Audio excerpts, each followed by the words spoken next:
क्या आपने कभी सोचा Why do we know more about space than the ocean? क्या नासा हमसे कुछ बड़ा छुपा रहा है? We all know कि नासा दूसरे प्लैनेट्स में क्या है वो फिगर आउट कर रहा है, बट क्या आपको पता है स्पेस एंड प्लैनेट्स एक्सप्लोर करना उनका ओरिजिनल मिशन नहीं था।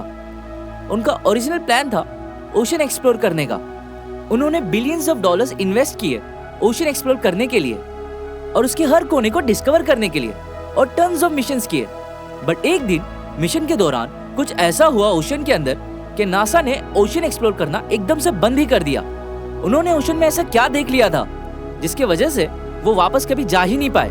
क्या कोई बाहरी दुनिया की इंटेलिजेंट स्पीशीज ओशन के अंदर रहती है, या कोई बड़े विशाल डेंजरस स्पीशीज, अननोन समुद्री क्रिएचर्स जिससे पूरे मैनकाइंड को खतरा हो सकता है? वेल, आपके दिमाग में उठ रहे सारे सवालों का जवाब हम आपको आज की वीडियो में देने वाले हैं। तो चलिए वीडियो शुरू करते हैं, बट सबसे पहले क्यूरियस पंथी को सब्सक्राइब करना ना भूलें।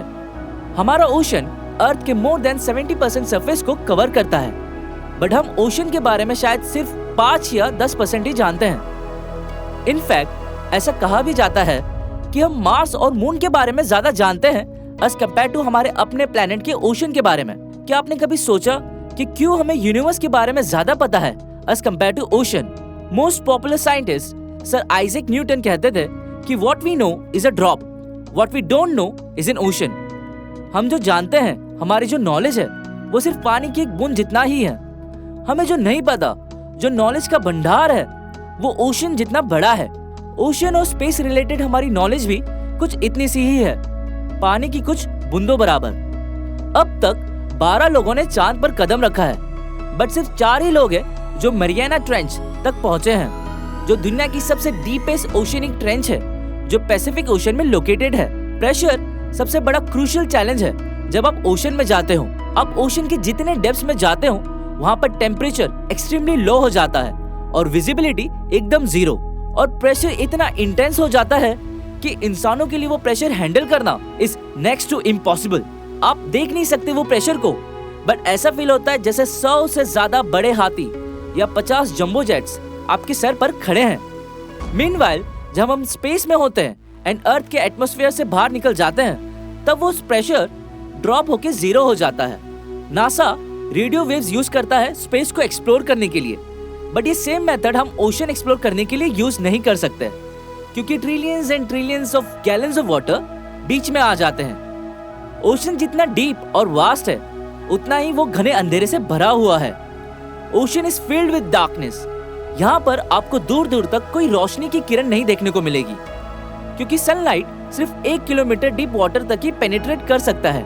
डीप ओशन में हमारे सामने जो डिफिकल्टीज आ सकती है, जैसे कि प्रेशर, टेम्परेचर और विजिबिलिटी, ये सबको टैकल करने के लिए हमारे पास आज के टाइम में कुछ ना कुछ मॉडर्न डे टेक्नोलॉजी है। तो फिर भी हमें समुद्र की गहराइयों में उतरने से कौन रोक रहा है? क्या यही सब रियल एंड एक्चुअल डिफिकल्टीज है जो हमें ओशन को एक्सप्लोर करने से रोक रही है, या ये सब सिर्फ एक महज एक्सक्यूजेस है हमारे डर को छुपाने के लिए? That we might have a fear of ocean, क्योंकि हम नहीं जानते ओशन के अंदर क्या छिपा है। द फियर ऑफ अननोन, क्योंकि गहरे पानी में सूरज की किरणें सिर्फ 1 किलोमीटर डीप तक ही पेनिट्रेट कर पाती हैं, और नीचे बस नजर आता है काला गहरा अंधेरा। And as you all know, we have this weird thing about darkness. अंधेरे में जो आपकी आईज देखती है वो तो कुछ नहीं, बट जो आपका दिमाग देखता है, या फिर मैं कहूँ जो सोचता है, वो विजुअल्स आपको दिखने लगते हैं और आपको डराने लगते हैं। वेल, इसी को साइंटिफिक टर्म में हेलुसिनेशंस कहते हैं। हमने बचपन से लेकर अब तक जो भी मिस्टीरियस और डरावनी कहानी सुनी है, बरमुडा ट्रायंगल के बारे में, एरोप्लेन्स और शिप्स का समुद्र के बीच गायब हो जाना, और बड़े बड़े डरावने समुद्री राक्षस, वो सभी मानो आपके दिमाग में जिंदा हो जाते हैं, जो एक इरैशनल फियर क्रिएट कर देता है, जिसे थैलेसोफोबिया कहते हैं। लेकिन क्या डर वन एंड ओनली रीजन है ओशन एक्सप्लोरेशन को अवॉइड करने का? वेल, नहीं, सब पैसों का खेल है। साल 1970 में उस वक्त के यूएस प्रेसिडेंट रिचर्ड निक्सन ने यूएस के डिपार्टमेंट ऑफ कॉमर्स के अंतर्गत एक नई बॉडी अपॉइंट की, named national oceanic and atmospheric administration, NOAA, much like the national aeronautics and space administration, NASA. Difference दोनों में बस इतना ही था कि नासा को 1958 में स्थापित किया गया था for space research with a massive annual budget around $20 billion, and NOAA को उसके 12 साल बाद स्थापित किया गया था for oceanic research with an annual budget of just $6.9 billion. Difference देखा आप सबने?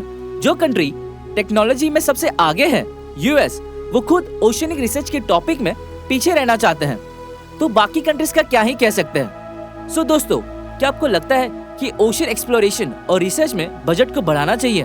और जैसा मैंने आपको स्टार्ट में बताया कि हमें आज तक ओशन के बारे में सिर्फ 5% ही मालूम है, न जाने बाकी के रिमेनिंग ओशन के पास में हमें क्या क्या मिल सकता है। और ये भी हो सकता है कि अर्थ पर ह्यूमंस की तरह कोई इंटेलिजेंट स्पीशीज हो जो समुद्र की गहराइयों में रहती हो, या कोई ऐसी डेंजरस स्पीशीज, अननोन समुद्री क्रिएचर्स भी हो सकते हैं जिससे पूरे मैनकाइंड को खतरा हो सकता है। जस्ट इमेजिन ओशन की गहराइयों में क्या क्या हो सकता है। वेल, आपको क्या लगता है ओशन के बारे में? हमें कमेंट्स में जरूर बताएं।